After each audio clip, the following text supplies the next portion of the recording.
Kelanchal times, हर खबर पर हमारी नजर। देश में फिलहाल मौसम खतरनाक रूप से करवट ले रहा है। कई जगहों में गर्मी ने लोगों का हाल बुरा कर रखा है। फिलहाल इस गर्मी से राहत मिलने के आसार नजर नहीं आ रहे हैं। मौसम विज्ञान विभाग ने नए अलर्ट से लोगों और परेशान हो चुके हैं। वही IMD ने कम से कम 9 राज्यों में लू की चेतावनी कर दी है। वहीं इन राज्यों में कई शहरों का तापमान 45 डिग्री सेल्सियस के करीब पहुंच चुका है।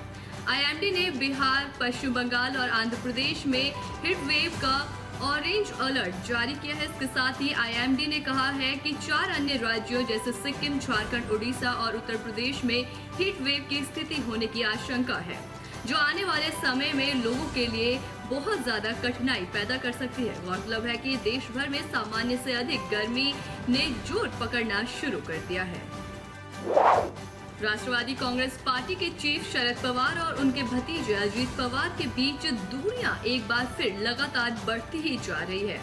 सूत्रों के मुताबिक NCP के 54 MLA में से 40 MLA अजीत पवार के साथ हैं। बताया जा रहा है कि अजीत पवार अपने 40 MLA के साथ जल्द ही कोई बड़ा कदम उठा सकते हैं। यह तय माना जा रहा है कि महाराष्ट्र में आने वाले दिनों में बड़ी राजनीतिक उठापटक देखने को मिल सकती है। NCP नेता अजीत पवार के बीजेपी में शामिल होने की अटकलों के बीच ये बात सामने आ रही है कि अजीत पवार एक बार फिर बीजेपी शिंदे के साथ मिलकर समर्थन जुटा रहे हैं। आपको बता दें कि NCP के 54 विधायकों में से करीब 40 विधायकों ने बीजेपी से हाथ मिलाने और शिंदे फडणवीस सरकार में शामिल होने के लिए अजीत पवार को अपना समर्थन दिया है। माफिया अतीक अहमद और उसके भाई अशरफ की हत्या के मामले में SIT ने अपनी जांच शुरू कर दी है। SIT की टीम जल्द ही प्रतापगढ़ जेल में बंद इस हत्याकांड के आरोपियों से पूछताछ करेगी। इस बीच अतीक अहमद को लेकर एक बड़ा खुलासा हुआ है। पता चला है कि माफिया अतीक चुनाव लड़ने के लिए बड़े बिल्डरों और कारोबारियों से इलेक्शन टैक्स लेता था।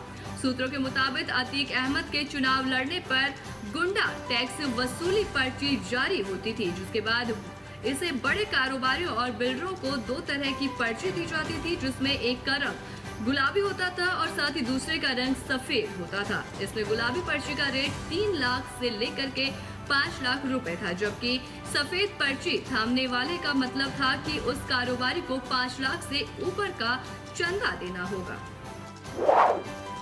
कांग्रेस नेता राहुल गांधी कर्नाटक विधानसभा चुनाव के लिए मैदान में प्रचार के लिए कूद पड़े हैं। यहां एक चुनावी सभा को संबोधित करने के दौरान उन्होंने मांग उठाई कि केंद्र की सरकार 2011 में हुई जनगणना की रिपोर्ट सार्वजनिक करे।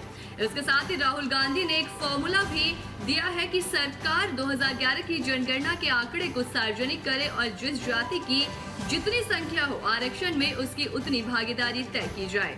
राहुल गांधी के इस मांग पर सियासत तेज हो गई है और माना जा रहा है कि नीतीश कुमार की दिल्ली में राहुल गांधी से हुई मुलाकात के बाद ये रणनीति बनी है कि इस मुद्दे को जोर शोर से उठाया जाए। राहुल गांधी के इस फॉर्मूले को उसी नजरिए से देखा जा रहा है। तो वहीं कांग्रेस के राष्ट्रीय अध्यक्ष ने भी इसी मुद्दे पर प्रधानमंत्री को पत्र लिखकर मांग की है।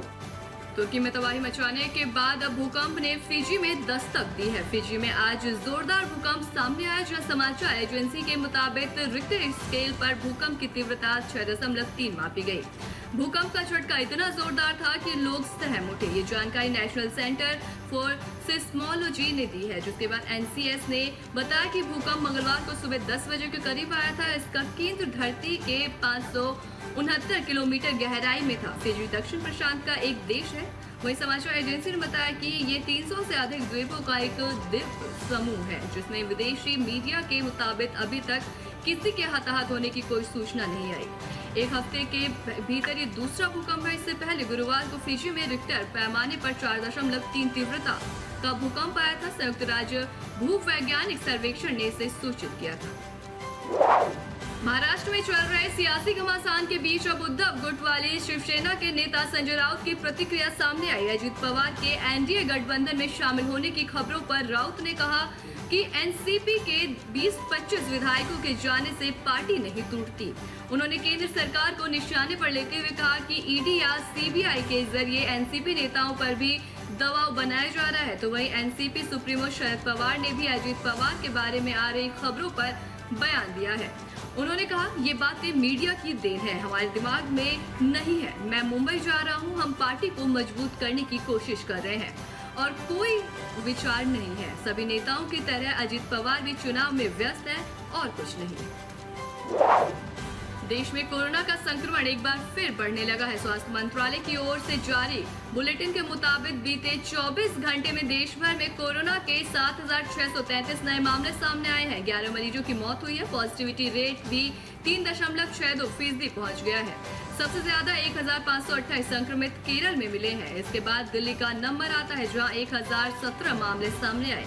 हरियाणा में 898, तमिलनाडु में 521 और महाराष्ट्र में 505 मरीजों की पहचान हुई है। यानी कि 24 घंटे में देश भर में जितने मामले सामने आए हैं, उसमें से 58% से ज्यादा मरीज इन्हीं 5 राज्यों में मिले हैं। रॉयल चैलेंजर्स बैंगलोर के स्टार बल्लेबाज विराट कोहली पर चेन्नई सुपर किंग्स के खिलाफ चिन्ना स्वामी स्टेडियम में खेले गए इंडियन प्रीमियर लीग मैच के दौरान आचार संहिता का उल्लंघन करने के लिए मैच फीस का 10% जुर्माना लगाया गया है। चेन्नई में सोमवार को खेले गए इस मैच में 8 रन से जीत दर्ज की थी। आईपीएल द्वारा जारी बयान में कहा गया कि विराट कोहली ने आईपीएल आचार संहिता के अनुच्छेद 2.2 के तहत नियमों का उल्लंघन किया है। आईपीएल द्वारा जारी इस बयान में हालांकि विस्तार से नहीं बताया गया कि विराट कोहली पर किस घटना के लिए जुर्माना लगाया गया है। अरे ठीक हो भैया, ऐसे वीडियो देखे जा रहे हो? तनिका सब्सक्राइब कर लो और हाँ, घंटा का बटन जरूर दबाना, तब हमारे वीडियो का नोटिफिकेशन सबसे पहले मिलेगा। यहाँ वहाँ का देखा तो हम तो का ही कहते हैं, जल्दी दबाओ।